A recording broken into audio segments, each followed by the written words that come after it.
సరే ఎన్నెన్నో ఇన్సిడెంట్స్ వింటుంటాము. ఎన్నెన్నో ఇది ఆహ్, ఆఖరి నిమిషంలో ప్రాణాలు ఎలా కాపాడబడ్డాయని వింటుంటాం. కానీ ఈ మధ్య నాకు మనసుకి అత్యంత దగ్గరగా జరిగిన ఒక ఇన్సిడెంట్ మీతో షేర్ చేసుకోవాలనిపిస్తుందనమాట. ఎవరో ఒక పొలిటీషియన్, సరే ఎవరికైనా సరే నేను చాలా సాఫ్ట్ టార్గెట్, ఎవరైనా ఏదో మాట అనేసి ఏం పర్వాలేదు. అలాగా ఒక పొలిటీషియన్ నన్ను అకారణంగా, నేను ఇప్పుడు పాలిటిక్స్ చాలా దూరంగా ఉన్నా సరే నా గురించి ఏదో అవాకులు చవాకులు ఆయన పేలినప్పుడు, ఆయన మరొక చోటకి ఏదో ఒక ముంపు ప్రాంతానికి ఆయన వెళ్ళటం జరిగింది. అక్కడ ఒక స్త్రీ, ఒక ప్రౌఢ ఆవిడ, అది మిడిల్ ఏజ్ ఉంటుందేమో, మిడిల్ ఏజ్. ఆవిడ తను పట్టుకుని నానా మాటలు తిడుతుంటే, నీకు ఎలా మనసు వచ్చింది చిరంజీవిని అంటానికి, అది అది అని తిడుతుంటే నాకు అనిపించింది, మామూలుగా మన మాస్ ఫ్యాన్ కదా ఆవిడ, చాలా గౌరవప్రదమైన కుటుంబంలో ఉన్నటువంటి మనిషిలాగా అనిపించింది, గృహిణి. ఆవిడ ఎందుకు అంత ఇదిగా మాట్లాడుతుంది, ఆవిడెవరు, ఆవిడ చూస్తుంటే మామూలుగా సినిమా ఫ్యాన్ లాగానో చిరంజీవికి వీరాభిమానంగానో కాదు, ఏదో ఇంకేదో ఉందంటూ నాకు అనిపించి ఆవిడ గురించి తెలుసుకోవాలని మన జర్నలిస్ట్ సోదరు ఎవరినో పంపించి తెలుసుకోవాలంటే వాళ్ళు చేసినటువంటి ఇంటర్వ్యూలో విజువల్స్ నాకు చూపించారు. ఏంటమ్మా అంత ఇదిగా, ఆయనకి వీరాభిమానం అంటే ఈ అభిమానం సినిమాభిమానం కాదయ్యా, ఆయన వ్యక్తిత్వానికి అభిమానం అంటే చెప్పినప్పుడు నా మనసు టచ్ అయింది.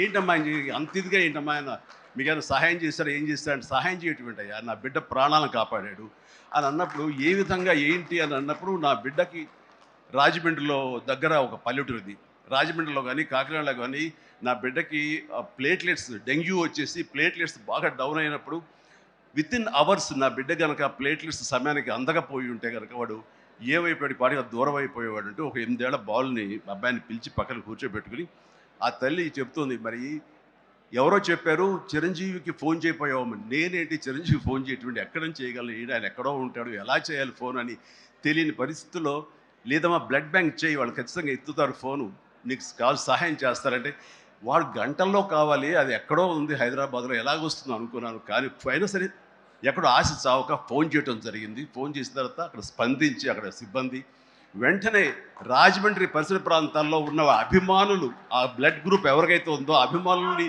వెంటనే పంపించేయడం ఏంటి, అవర్స్లో వాళ్ళు హాస్పిటల్కి, నియరెస్ట్ హాస్పిటల్కి వెళ్ళి బ్లడ్ ఇవ్వటం ఏంటి, దాని నుంచి ప్లేట్లెట్స్ వేరు చేయటువంటి, ఆ బిడ్డకి ఎక్కించడం ఏంటి, తెల్లారిసరికి ఆ బిడ్డ మళ్ళీ తిరిగి ఎంతో ప్రాణాలతో బతికాడు. ఇది ఈడనేవాడు.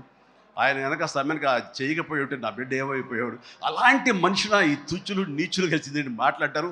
వాడిని నాకు సరిపోలేదు, దగ్గరికి వెళ్ళి ఉంటే ఏమి చేసేదాన్ని అని చెప్పేసి అప్పుడు అంటుంటే, చాలామంది అంటారు, ఏమని మిమ్మల్ని ఇలా అటాక్ చేస్తుంటారు సోషల్ మీడియాలో మాట్లాడుతుంటారు, మీరేం మాట్లాడరు ఏంటని. నాకు నేను చేసినటువంటి మంచి కార్యక్రమాలు, నేను పొందినటువంటి ప్రేమ, అభిమానం, ఇదే నాకు రక్షణ కవచం. నేను మాట్లాడక్కర్లా, నేను చేసుకున్న మంచి ఏం మాట్లాడుతున్నట్టు నేను అలాగే అంటుంటాను, ఇది సత్యం. సో ఆ తర్వాత మళ్ళీ ఆ సదరు రాజకీయ నాయకుడు మళ్ళీ ఎక్కడా మాట్లాడేది నాకైతే వినపడలేదు. అంటే వాళ్ళకు కూడా మనసు ఉంటుంది కదా, వాళ్ళకు ఒక అంతరాత్మ ఉంటుంది కదా, వాళ్ళకి తెలుసు. ఇంటికి వెళ్ళేసరికి ఆయన అంతరాత్మ చెప్పబోయిన ఇంట్లో వైఫ్ అని చెప్పుద్ది, ఏంటి చెప్పు నోరు అని. సో ఇట్లాగా ఇలా ఉంటుందన్నమాట వాళ్ళ ఇది.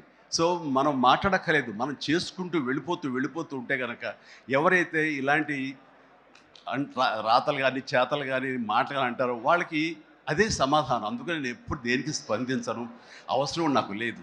మంచి చేసుకెళ్ళిపోవటమే, ఇలా మంచి చేసేటువంటి మాలాంటి తమ్ముళ్ళకి నేను సహాయంగా నేను ఉండటమే తప్ప ఇంకోటేం కాదు.